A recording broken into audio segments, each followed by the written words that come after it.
Hello there, my name is Anthony Barocas, and today I want to talk to you about the Blackmagic Micro Studio Camera 4K Generation 2.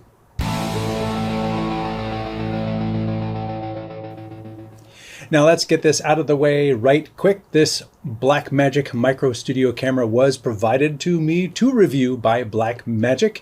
It is a review unit. It's got scratches that I didn't even put on it, and it will be returned back to Blackmagic when I'm done the review. They have no say over what I report, and they have no monetary connection with this review. That out of the way, this is the Micro Studio Camera G2. If you haven't been around, there was a Micro Cinema camera. There was a version 1 of the Studio Camera. This is the second iteration, and there's a couple of key changes in this. Foremost, let's just say right here, you have an HDMI and a USB-C. The USB-C replaces the multi-pin port, which provided link and other control. Now it is a locking USB-C, where you can also use it to record, which the Studio Camera couldn't do before. And it also provides then access to the camera for the zoom and focus demands. So if you're using a lens that has an electronic zoom and electronic focus, you can then control them from the tripod handles with the accessories. Down here is a 12-volt screw-threaded input, opening for your fan vents, your menu control right on the side of the camera here, nothing on the bottom. Continuing around the bottom, you've got 3 1/4-20 threaded holes. Over here, you've got your SDI out and your SDI in. Now these are bayonet mounts now, so they're locking. You twist lock just like a full-size BNC, but these are micro BNC, so they can squeeze both of these in here. I don't know, I kind of think you could have squeezed the full-size in here, but that's just me. And then you've got a microphone port. On this model, you lose the headphone jack where you could check the audio that is going into the camera right here on the camera. You can still do that via the SDI out or the HDMI out for monitoring, but it only has the microphone port. It also has stereo microphones on top, as well as the 1/4-20 thread on top. On the back, you have the Canon mount battery. It won't charge the battery, but the battery can be used as a battery backup. So if there's a dip in the power or something like that, the camera is not going to completely reset and then slowly power up again. It'll keep the power going. And then on the front of this camera is what I think is interesting, everybody, is the Micro Four Thirds active lens mount right here. And what that means is you can put a Micro Four Thirds lens on here, and it's not just you're adding a lens. You have control of the focus, you have control of the zoom electronically. Now, there are only 4 Micro Four Thirds lenses, and getting some of them are kind of hard. There are only 4 Micro Four Thirds lenses that have electronic zoom. All the rest of them, and there are dozens and dozens of Micro Four Thirds lenses, are manual zoom. So you cannot control those through the electronic pins on the camera. You can only control those 4 lenses that have electronic zoom. But if you want to be able to remotely zoom a camera and change the shot in a discrete location, like behind a basketball net, you can do that with these lenses. Let's take a look. All right, the first thing I'm going to do here is I'm going to put this lens on the camera, line up the pins, and put it on there. As you can see, the lens itself is quite small compared to the camera. This is a pancake lens. It will extend when the power is applied. Panasonic has a lens like this as well, except the Panasonic lens has a rocker for the zoom and no focus, manual focus, whereas this one has a ring for the electronic zoom and a manual focus. So let's open this up and then we'll apply some power. There you go. You see it powered up and immediately extended the lens. And if I use the rocker switch here, you can see the power applied from the camera is allowing me to operate the electronic zoom. There's also focus in here as well. The first thing we're going to do is we're going to plug in an HDMI monitor. Now, you cannot apply a touch screen to access the controls like you can with one of their studio cameras. Actually, Blackmagic sent along one of those as well. And if you've seen my review of the Studio Camera, you know that there's a touchscreen on the back, very handy. Let's swing this around. There's a very handy touchscreen right here. So you can get to your frames a second, your shutter, your iris, your white balance, your gain. You can adjust all of that very easily. Let's go to 10 dB right there. Super easy to do. And the interface on the micro camera looks the same, but you lack the ability to just touch those items. You have to like cycle through this one, then this one, then this one, and then activate that one so you can get to the controls, and then you can cycle through those things. Let's take a look at that.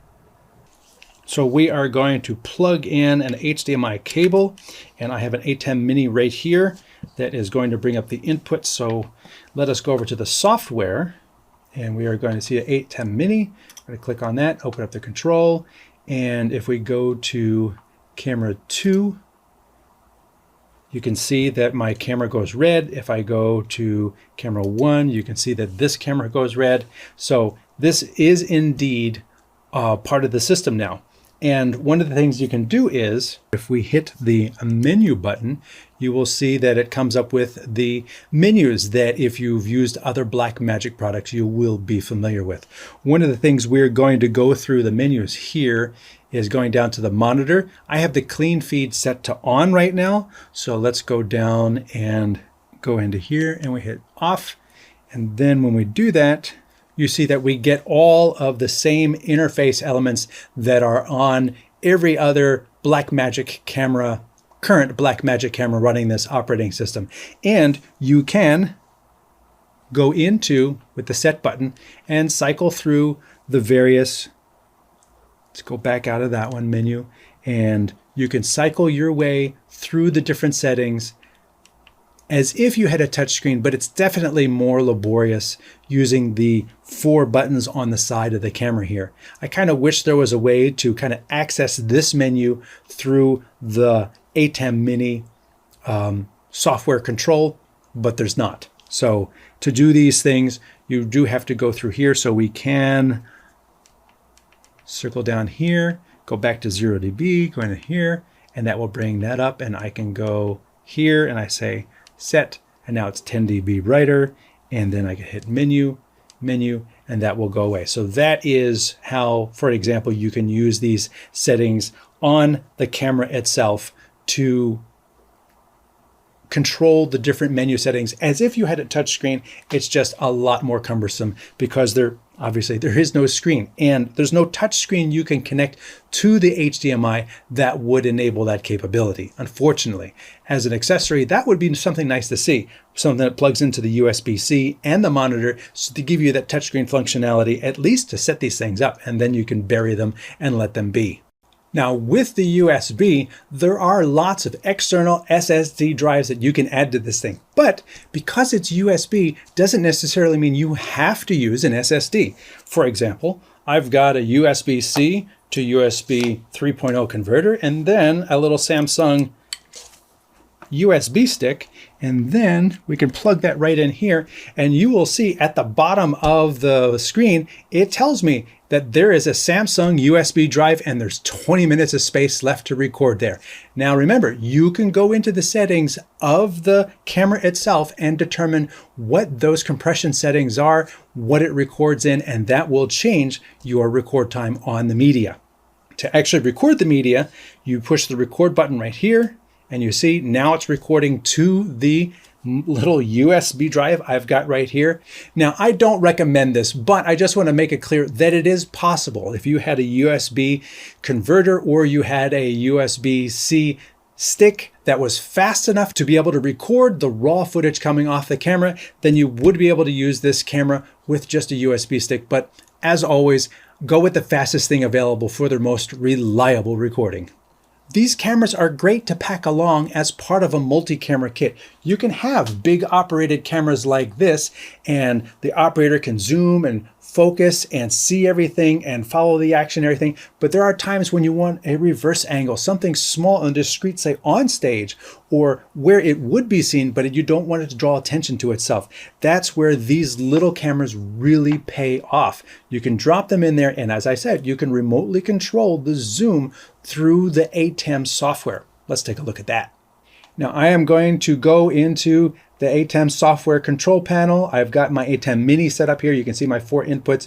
I go over to the camera tab, and you can see right here it says camera 2 is on the air. Again, I've got the red tally light on the camera, which confirms that camera 2 is on the air. And you can see this right here is my exposure. You can hear the camera adjusting as I bring the iris down and back up. So that's all the way open. Going side to side is my black level. I can crush my black levels a little bit. And then up here is my white balance for lift, gamma, and gain. If I just want to increase the gain overall, I can pull this slider to the side. I could increase the gain and decrease the gain, giving it a little bit of gain right there. And then down here is my focus. We tap on the focus and you see that focus indicator come up saying it grabbed the focus of the SD card in the shot. On the right hand side here, I've got my zoom, and I can zoom. That was very dramatic.